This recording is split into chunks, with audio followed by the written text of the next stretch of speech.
From covert operations to historical events, get ready to discover the unsettling truths that have been concealed for far too long. Here are the top 10 scary lies told in American history the government wants you to believe. Starting off this list in our number 10 spot, we have the Gulf of Tonkin. Thanks to a document from the National Security Agency that was declassified, many people received a confirmation of what they long believed. This is the idea that one of the two supposed North Vietnamese attacks on US ships in the Gulf of Tonkin in 1964, the attack that the president at the time, Lyndon Johnson, and his administration used to justify the massive escalation of the Vietnam War, apparently it didn't happen at all. The historical analysis conducted and declassified by the NSA revealed this all. In the article, it is noted that intelligence and defense officials who knew about the faked attack, or rather who doubted the evidence brought forward by the administration, didn't speak up because of a quote awareness that President Johnson would brook no uncertainty that could undermine his position. It's a terrifying reality, especially when we look at the war and what went on to happen from there. In our number 9 spot today, we have the Teapot Dome Scandal. Albert Fall was the Secretary of the Interior to former President Warren G. Harding, and while in this position, he decided to secretly allow oil companies to tap into the Teapot Dome Oil Reserve in Wyoming and the Elk Hills Oil Reserve in California. Of course, the reason he did this is because he could make a ton of extra money doing this, like several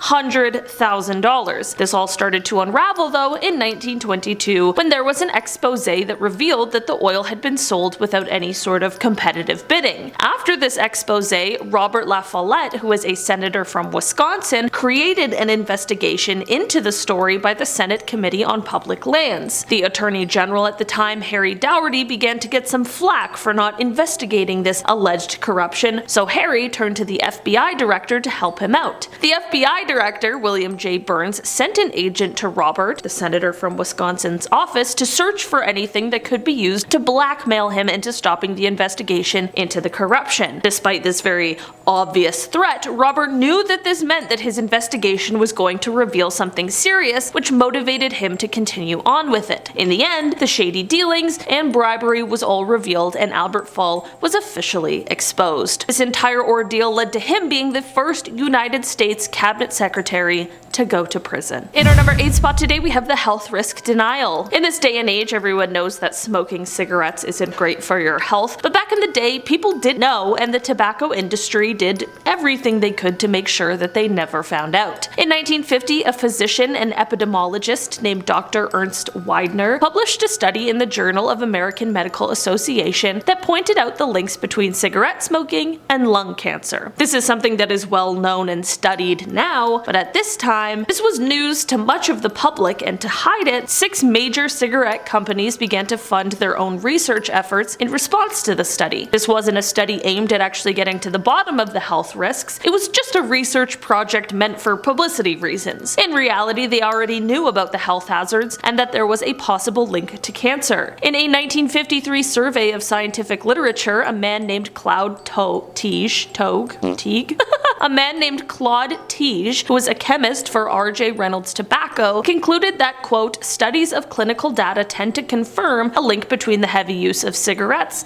and lung cancer. A scientist for a major tobacco company at the time knew and had studied the links, and still they were trying to cloud the public perception of this huge issue. The entire strategy was later revealed in a 1972 industry memo, which described it as, quote, creating doubt about the health charge without actually denying it. Finally, this madness was brought to an end, sort of, when the attorney generals from 46 states joined together in one massive lawsuit against the tobacco industry. As a result of this, while they can continue to make their harmful product, in 1998 the companies agreed to pay $10 billion annually to make up for the damage that they had done. Doesn't really make up for it, but whatever. In our number 7 spot today, we have the Great Mississippi Flood. The Mississippi Flood of 1927 stands as one of the most devastating natural disasters of the century. Countless homes were destroyed, displacing a significant number of individuals in Arkansas, Mississippi, and Louisiana. In response to this catastrophic event, then Secretary of Commerce Heber Herbert Hoover, in collaboration with the Red Cross, initiated fundraising efforts to restore the over 23,000 square miles of flood-damaged land. This endeavor not only aimed to address the immense devastation, but also sought to enhance Hoover's public image, given his previous commendable efforts in providing food to war refugees after World War I. The flood presented an opportunity for him to demonstrate his capabilities once again. Consequently, a substantial media campaign was launched highlighting Hoover's purported dedication to aiding all those affected by the disaster. The Red Cross, reliant on public donations, shared a vested interest in projecting a positive image as well. This led to the suppression of the troubling realities surrounding the relief efforts. Tragically, it was revealed that at many of the camps established for flood victims, predominantly Black Americans were held against their will and subjected to forced labor on the levees. These Black refugees faced threats of violence should they refuse to comply, inadequate food provisions, and lack of adequate shelter. This egregious violation of human rights went largely unnoticed, overshadowed by the grand humanitarian campaign. Although some individuals attempted to expose the truth, the overwhelming volume of the relief's efforts' positive narrative drowned out their voices. Sadly, it was only later that this entire ordeal came to light, although not soon enough, as Hoover went on to win the presidency a year later. For a more detailed examination of this deeply unjust cover-up and its impact on race relations at the time, there's a very compelling paper titled "The Red Cross is Not Alright" by Miles McMurtry, and I would highly recommend it. It provides an exceptionally well-written and comprehensive account of the events and their repercussions. In our number 6 spot today, we have the Pentagon Papers. In June of 1971, the New York Times published a few different excerpts that were taken from a top-secret Department of Defense report that pertained to the United States and their involvement in the Vietnam War from 1945 to 1967. These papers were created as part of a study by Secretary of Defense Robert McNamara, and the reason they were so important and secret is because they revealed that 4 consecutive presidential administrations had lied to and misled both Congress as well as the American people about the involvement in the war. Daniel Ellsberg, who is said to have been a military analyst who opposed the war, leaked these confidential government records, and him, as well as the New York Times and the Washington Post, all faced criminal charges in court for their efforts to get the paper into public knowledge, but in a turn of events, the charges were later dismissed. Not only were these papers important, but the leak was a crucial moment in time because it bred major distrust in the United States government that would go on to only grow. In our number 5 spot today, we have PRISM. This is one of the leaks that was made by Edward Snowden, and it involves a PowerPoint presentation. Remember those relics? This wasn't just any old PowerPoint though, it was a presentation that involved the NSA. The slideshow was one that was used to help train intelligence personnel, and it detailed the United States and their involvement in a secret program called PRISM. This program was the NSA's effort to collect a ton of data from internet companies. The data ranged from email content to search histories to file transfers. The reason this PowerPoint was so important is because it confirmed that the NSA had access to the servers of major US internet service providers like YouTube, Google, Skype, and Apple. PRISM first began in 2007 with Microsoft and expanded to Apple in 2012. When leaked, Snowden warned that the extent of this data collection was a lot greater than the public even knew, and that it included what he called dangerous and criminal activities. In our number 4 spot today, we have Operation Mincemeat. This one is different from most of the others on this list today, and that is because it was a planned lie that proved that not all lies are harmful. This lie came from the Allied forces during World War II, or really the operation itself was basically to plant this fake top-secret information on a body that had washed up on a beach on the coast of Spain. Basically, this information was intended to lead what we'll call, for the sake of the online guidelines, the Yazidis, into thinking that the Allies were going to invade Greece and Sardinia when the real plan was to invade Italy. British intelligence officers knew they had work to do, and it involved inventing an entire fictional life for the body that was being planted on the beach. There was fake correspondence, and they even went as far as to have a photograph with a fake fiancé. When many people's lives are at risk, cutting corners is not the right idea. In the end, the plan fooled both Spanish authorities as well as German leaders in 1943, who sent all of their troops to Greece. While they did this, the Allied forces invaded Sicily.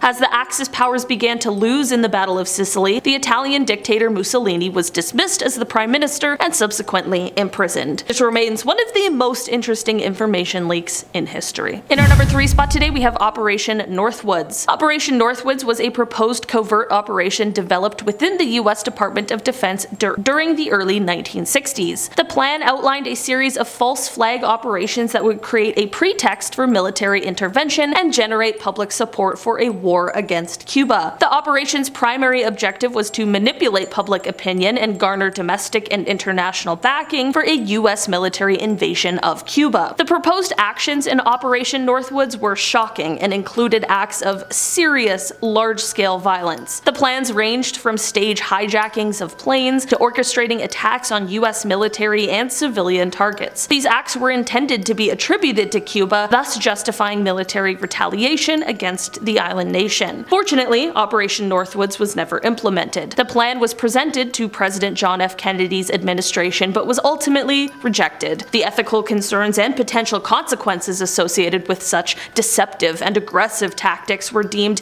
incompatible with American values and principles. The existence of Operation Northwoods came to public knowledge in 1997 when declassified documents were released. The revelations sparked widespread discussion and criticism of government actions and the potential for false flag operations throughout history. While Operation Northwoods remains a chilling reminder of the length some may consider going to manipulate public sentiment and justify military actions, its exposure serves as a reminder of the importance of transparency, ethical decision-making, and the critical examination of government actions. In our number 2 spot today, we have the Roswell UFO Incident. The Roswell UFO Incident is one of the most famous and controversial events in UFO lore. In July 1947, an unidentified object crashed near Roswell, New Mexico. The initial press release by the U.S. Army stated that it was a, quote, flying disc that had been recovered, capturing the public's attention. However, the following day, the official statement was revised, claiming it was actually a weather balloon. The contrasting information surrounding the Roswell incident has fueled numerous conspiracy theories. One prevailing theory suggests that the government covered up the true nature of the crash and that it was, in fact, an extraterrestrial spacecraft. Believers argue that alien bodies were recovered from the crash site and that the government initiated a massive cover-up to conceal evidence of extraterrestrial life. Skeptics, on the other hand, contend that the crash was simply the result of a top-secret military project such as the Mogul balloon, which involved high-altitude monitoring of Soviet nuclear tests. Over the years, numerous witnesses have come forward with varying testimonies, adding to the complexity of the Roswell incident. Some claim to have seen debris with unusual properties or encountered military personnel involved in the recovery. However, the reliability of these accounts is subject of ongoing debate. The Roswell incident continues to captivate the public's imagination, and the contrasting information and conspiracies surrounding it have made it a focal point for UFO enthusiasts and skeptics alike. In our number 1 spot today, we have the Watergate Scandal. The Watergate Scandal of the 1970s remains one of the most infamous political scandals in American history. It began with the break-in at the Democratic National Committee headquarters at the Watergate complex in Washington, D.C. on June 17, 1972. The subsequent investigation exposed a web of illegal activities and cover-ups involving high-level officials within the Nixon administration. Initially viewed as a small-scale burglary, the scope of the scandal quickly expanded as evidence linking the break-in to President Richard Nixon's re-election campaign, known as the Committee to Re-elect the President. Investigations by journalists and a Senate committee revealed a systematic abuse of power, including political espionage, campaign finance violations, and attempts to obstruct justice. The pivotal moment came with the discovery of secret White House tape recordings that exposed Nixon's direct involvement in the cover-up. The tapes revealed conversations implicating the president in efforts to obstruct the FBI's investigation into the break-in and to use government agencies to punish political opponents. Facing impeachment, Nixon resigned on August 8, 1974, becoming the only U.S. president to do so. The Watergate scandal profoundly shook public trust in the government and led to reforms in campaign finance laws, ethics regulations, and government transparency.